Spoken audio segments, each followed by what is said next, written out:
Alright everybody, hello. Welcome to this guide on how to farm candy quick and easy in PokeRogue. Candies are one of the fundamental aspects of PokeRogue, making it so that you can unlock passive abilities, making it so you can get more eggs of that Pokemon, so you can get more egg moves, and you can get better IVs, etc. It's the fundamental aspect of how to make a Pokemon stronger. So the more candies you have, the stronger Pokemon you can get. So this guide is how you can farm candies really quickly, and my personal favorite way of doing it, and it is how it's got me so many candies and so many passives unlocked for all of my gym leader challenges. And with that, let's get started. There are 3 different ways of getting candies in this game. One is by catching, one is by hatching, and one is by battling. Let's go over the first 2 first. Whenever you catch a Pokemon of any of the lines, so for example, if you wanted to farm for a Bulbasaur, you can get 1 candy by catching a Bulbasaur, you get 1 candy with an Ivysaur, and same with Venusaur. But you'll get 2 candies if it is a boss Pokemon. So if you catch a boss Bulbasaur, you'll get 2 candies. And if it's a shiny Pokemon that you find, you get to multiply the amount of candies you get. If you get the base level shiny, you get to multiply your amount of candies you get by 5. If you get it a tier 2 or a rare shiny, you get to multiply it by 10. And if it's the rarest of all, the epic shiny, you get to multiply it by 20. So if you find a normal shiny in the wild, you'll get 5 candy. If it's a boss Pokemon and it's the normal tier shiny, you get 10. But if you come across a boss red star shiny Pokemon in the wild, you'll get 40 candies for catching that Pokemon, which is a great way of catching it. But obviously this isn't consistent, but it's still a way to get a whole bunch of candies in one go. So you could go around in classic mode with the map and try to go to the areas multiple times where that Pokemon spawned to get candies as well, and that's definitely one way of doing it. The next way is by hatching Pokemon. Now this one is a little bit different if you want to go on this route. If you want to go on this route, the likely best way of doing this is going through endless mode and getting a whole bunch of egg vouchers, because you won't only be farming for that one Pokemon, but you'll get a whole bunch of different Pokemon in that same realm. So that is a way of getting a multitude of shiny Pokemon, multitude of candies for a whole bunch of Pokemon by just going through endless and picking up a whole bunch of egg vouchers. This, I think, is probably the worst way to farm just a specific Pokemon, but if you're not looking for one Pokemon in general, it's the best way to get candies because you don't know what Pokemon you'll get. You can get a shiny legendary, you can get a shiny Pokemon of your favorite one. You can get a whole bunch of different things. You just won't be farming one specific Pokemon at a time by doing this method. And the same multiplier that comes from catching Pokemon with the shiny levels also is involved with hatching. So if you hatch a base Pokemon, it will just give you 2 candies. If you catch the yellow tier or the first tier of shiny Pokemon, the main one, you'll get 10 candies. If you hatch the 2 tier or the rare shiny, the blue shiny in my opinion, it will give you 20 candies. If you hatch a red shiny or the epic shiny variant, you will get 40 candies. And before we go over the best way of farming candies, in my opinion, we'll go over what you can do with the candies once you get it. And once you get a whole bunch of candies for a certain Pokemon, you can do a few things with them. The first thing you could do is just reduce the cost so that you can add more Pokemon on the team with a lower cost. You could also get a passive ability, which is basically having 2 active abilities at once. And in this game, the passive abilities that are given to Mons are normally really good and associated really well with the type of Pokemon it is. So I think that both these things are really good.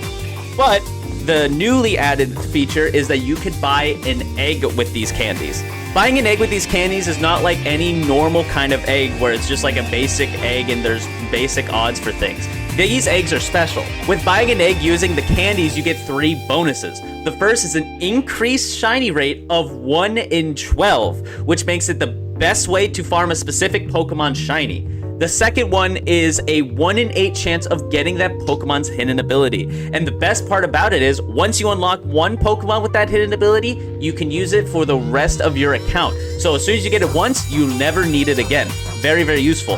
And the last is an increased chance of getting the egg moves, especially the rare egg moves, which is the one on the bottom. So for example, the rare egg move for Farfetch'd here is Victory Dance, but it's just an increased chance of getting the egg moves in general.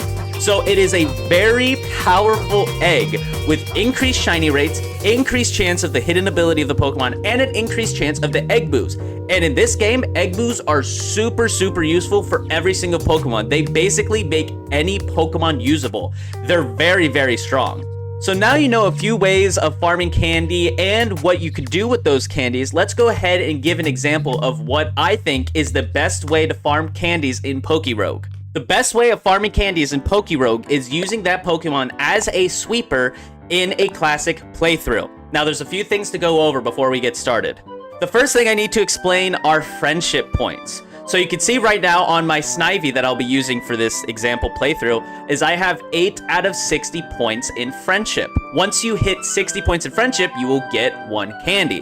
Now there are a few ways of getting friendship points. There are 3 different ways of getting friendship points in PokeRogue. The first is by just participating in battle, whether that be it going in for 1 turn, switching out, defeating a Pokemon, catching a Pokemon, any way that it participated in the battle by having its sprite on the front of the party will include it in making it participate in the battle and giving it some friendship points. The second method of getting friendship points in PokeRogue is by using rare candies on it. So when after you defeat a Pokemon in battle, you'll get the item lottery. If you find a rare candy, you could use it on a Pokemon. It will not only gain 1 level, but it'll also gain 5 points of friendship. And this, I think, is the best way of farming friendship points on a certain Pokemon because it's an immediate plus 5 points, and you get a level from it, making it easier to attack other Pokemon in a current playthrough. So I think that is personally the best method of doing it. Just a little tidbit, if you have candy jars, which increases the number of levels you gain by a rare candy, it doesn't increase the amount of friendship points you get. So even if you're at max 99 candy jars, you only get 5 points of friendship from 1 rare candy. Rare candies are the same, but you would get 5 friendship points to your entire party rather than just 1 Pokemon. Lastly is a way that you can lose friendship points, and that's if the Pokemon faints. You'll lose 10 points of friendship if it ever faints, which is pretty devastating. So that is why I always have Control R ready to reload my save so that I don't actually lose any friendship points, because it'll only count it if you faint and go to the next area. So if you go onto the next floor with a fainted Pokemon, that Pokemon will then lose its friendship points. But if you faint in the middle of a battle and reload the area, it will never have fainted, so it'll never have lost any friendship points. A special item called the Reviver Seed also stops it from losing any friendship points. So if it faints in battle but then uses the Reviver Seed and never technically fainted, meaning that you didn't lose any friendship points. So that is also a little tidbit of knowledge for you. And the last little bit is choosing between Classic Mode and Endless Mode. Endless Mode has a 1x multiplier for all of these friendship points. So if you get a rare candy, you'll get plus 5. If you do a certain amount of battles catching Pokemon with it in the front of the party, it'll get 1 point of friendship. Fainting, it'll lose 10 points of friendship, just like we talked about. But if you're in Classic Mode, all of those points are doubled. That even means fainting. So if you faint a Pokemon in a Classic Mode playthrough, it'll lose 20 points of friendship. But in battling, it'll get plus 2. Using a rare candy gives it plus 10 points of friendship. So Classic Mode is the best way of farming friendship points and, in turn, candies in PokeRogue. Now, not all Pokemon are going to be able to go into the front of the party and absolutely sweep, because some of them are just not meant for that. They're more defensive and they're more like of support, but there's still ways you can use it to farm for candies in PokeRogue. Now let's say I wanted to farm for a Lilip to get more candies for it so that I can get its passive ability or reduce its cost. Now, we all know that Lilip and Cradily aren't the best for sweeping, but in my opinion, they're still not that bad of farming candies. It's a little bit slower than average, but you can still do it, and here's how. So what you do is you basically have your front sweeper on the front, and you're normally sweeping through like normal, going through Classic really quickly, and you'll also have the Mon in the back. So what you'll be doing is you'll be hunting for lures and rare candies. Now, you'll be hunting for lures so that it can participate in battle as well, and you'll be using all the rare candies on the Mon that you're farming. And now, it is not the best method of doing it. It's not that fast as just using one Pokemon and absolutely sweeping, but it's generally possible. Now, you could definitely do this with a Mon that costs a little bit less. For example, Darkrai, who costs a lot less than Zacian and is still really good at sweeping. So I recommend using any Mon that you have, any legendary or any really good sweeper that you have in front, and then getting a bunch of lures so that you and your candy farming Pokemon can come in front and get a whole bunch of candies that way. But for this example, I'm going to be doing a playthrough with Snivy because I am still missing the hidden ability for Snivy, which is Contrary. So let me go ahead and give you an example run with this Pokemon. So here is normally what I would run when grinding for candies for a certain Pokemon. Now, Snivy is not necessarily the best sweeper because it doesn't have its hidden ability, but it's good enough where I can use it and a good amount of support Pokemon in the back to have it sweep for the most part. So the first thing we're going to do is add Snivy onto the team, obviously, because that's the one we're going to be using. Then I use, personally, the highest luck I could possibly add to a team. So I go to all my red shinies and I pick the cheapest and the best that I can use. For example, I love using Zigzagoon because pickup is such a strong ability. So we're going to go ahead and add that to the team. There's also the simple ability from Bidoof here. Also learning Yawn is very nice to have in the background. I also like bringing Cottony because Whimsicon's really strong and a very, very good support Pokemon. The same thing with Yamask. It's very defensive, very strong. We can go ahead and add him to the team as well. And then I also like having Marini as well. I actually like Marini as the second Mon because it could spread spikes and it could burn Mons, leech them, put toxic debris down, whatever it wants to do. So this is normally my setup because this is max luck for me because these are all red star shiny Pokemon. But you just need 5 of them because all you need is 14 points of luck to have SSS luck. So this is personally what I run. There's a lot of good support mons in here as well as pickup as well. Anything that you could get to support your main Pokemon that is going to be sweeping or to support the Pokemon that is sweeping but also having the mon that you're grinding in the back. The more you have, the better. So we're going to start one playthrough. I'm currently at 13 candies with 8 points of friendship, and we're going to go ahead and run through a quick example of what a classic mode candy grind would look like. Personally, for me, I have everything set to ×5 speed, the HP bar, EXP gain, show EXP to party, skip scene dialogues all on and skipped. I have the battle style set to switch personally because there are some times where you would want to switch out a Pokemon just to make it so that Pokemon doesn't faint, but you can go ahead and still win the battle. Same thing with the display. I have the move animations off because even a small animation like half a second can add up a bunch over time because you are attacking quite a lot in this game. These can obviously be changed to whatever you prefer, but this is what I think the most optimal or the fastest way of going through a classic mode playthrough is with these settings. Again, you could do it however you want. This is just what I do. So now I'm going to go through a normal classic playthrough with this Pokemon to grind as much candies as I can, and I'll interject along the way with a few little tidbits.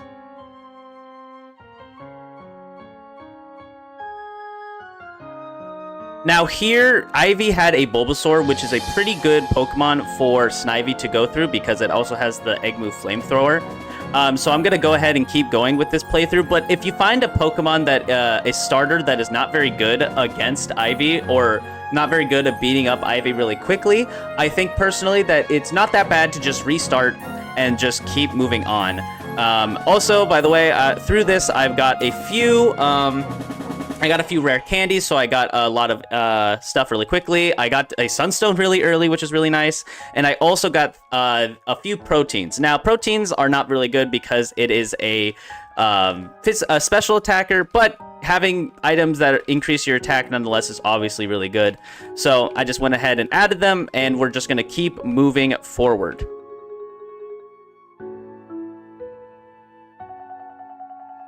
All right, let's go ahead and give a quick little check-in. We're about 30 floors in. We already got almost 17 candies just from a few floors. So we have gotten we're pretty much gotten 3 candies and 40 extra friendship points on top of that, which is really good. The team's still going strong. We got Zigzagoon still picking stuff up. Marini really helping with Toxic Debris as its passive ability and spreading spikes with Ceaseless Edge as one of its other egg moves. And we're just spamming Flamethrower because we're luckily, without the map, going into areas that are really good for Servine. So we're just going to keep moving forward. Got Grip Claw's crazy. We're going to keep moving forward. We're going to see how much farther we can go. And then, yeah.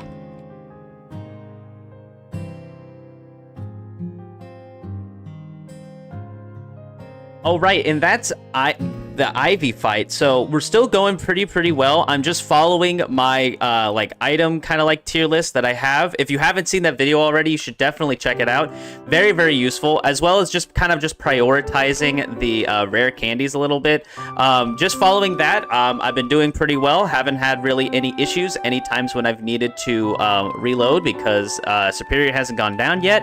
The team is now fully evolved and we're doing good. All I'm really doing is picking up items, making sure that I have relatively full health for the next fight, grabbing some X defenses, X special attacks and everything, making sure to transfer items from my pickup mon every once in a while to Superior, and then continually moving forward, and things are going pretty dang well. Let me go ahead and actually check how close we are to our next candy. We're at 19. We're almost at 20 candies, which is pretty damn good. And also, this is a great way of just, as you're going along, picking up some egg vouchers every once in a while, you know? So let me go ahead and continue moving forward, and I'll catch you guys up in a little bit.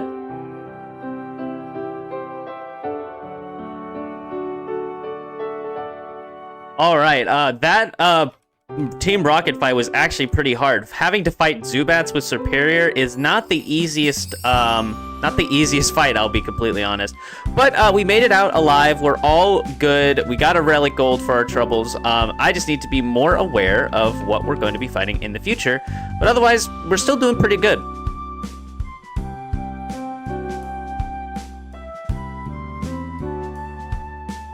All right, and that was my first death, so I'm gonna go ahead and just reload, and now that I know that it's going to one-shot my Superior, I can go ahead and switch. That way I can win the battle without having a Pokemon faint and losing any friendship points. All right, and there we go. Unfortunately, Superior wasn't really useful for a Poison Gym Leader fight, but overall, I think it went pretty well. We're gonna go ahead and keep moving forward.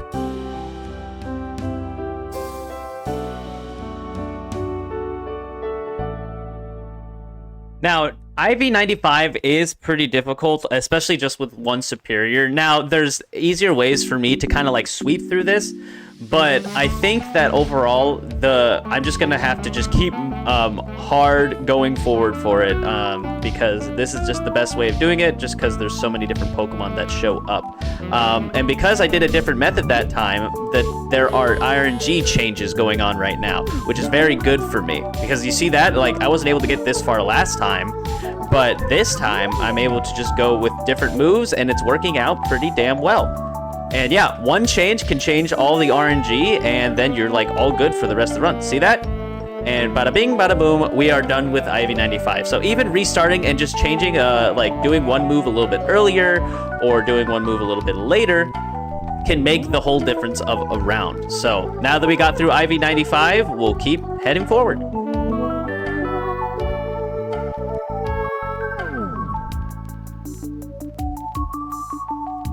Oh my word, that admin fight was insane. I can't believe I was able to actually make it out of that alive.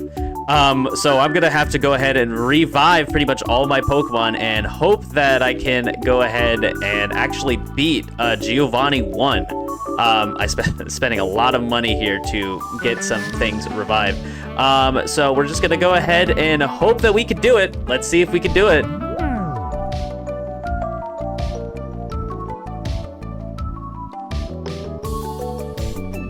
And there we go. Yeah, Superior was able to do it. That's why I was fine with Team Rocket. It was like, oh, Giovanni's a ground trainer. But I don't know why they had to also bring out all the Crobats and everything. That was annoying. Anyway, let's keep going to IV 145.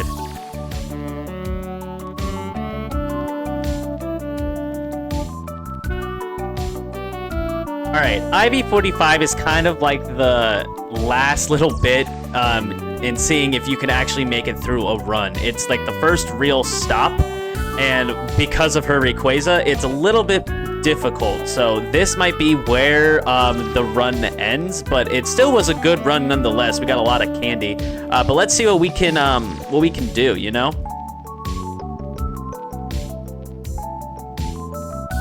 Yeah, it seems like this is unfortunately not the run that will be going past IB 145, but that's okay. We're just gonna go ahead and reload, and we're not gonna continue that save, so that way Superior never goes down. And what we can do is we can go ahead and now go to Snivy and find that we have 31 candies and 34 points of friendship.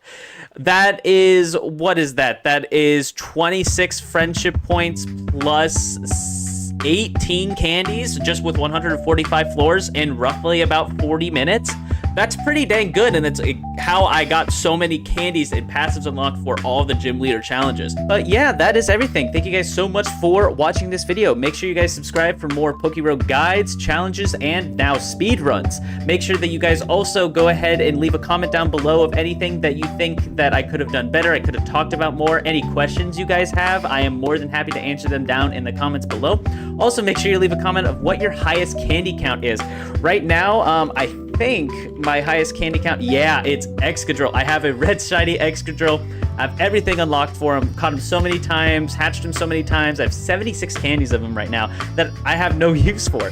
But yeah, make sure you guys leave a comment down below of your highest candy count for your Pokemon right now. Also, make sure you guys go to the description down below to join the Discord, where we all, hang out and talk about PokeRogue stuff. We also talk about other games that we play, like we have Pokemon Go. We talk about Pokemon Unite, a whole bunch of different types of games, and just hang out with the community that we've built. If you have any questions about PokeRogue in general, if you don't want to put them in the comments, you could definitely join the Discord to ask them there as well. There's also a whole bunch of bookmarked comments of like great guides, great just like information, as well as like a Pokédex for this game specifically. It's really, really useful. But also make sure you guys go down into the description to find the Twitch channel. The Twitch is always live around 5 p.m. PST on Tuesdays and Thursdays, sometimes sprinkled in a few more streams every once in a while. But also, not only we're live on Twitch, but live on TikTok as well. We also post some shorts there as well. More longer shorts than it is on YouTube, so you can get different content depending on what platform you're on. But yeah, thank you guys so much for watching this video, and I hope to see you all next time. Goodbye.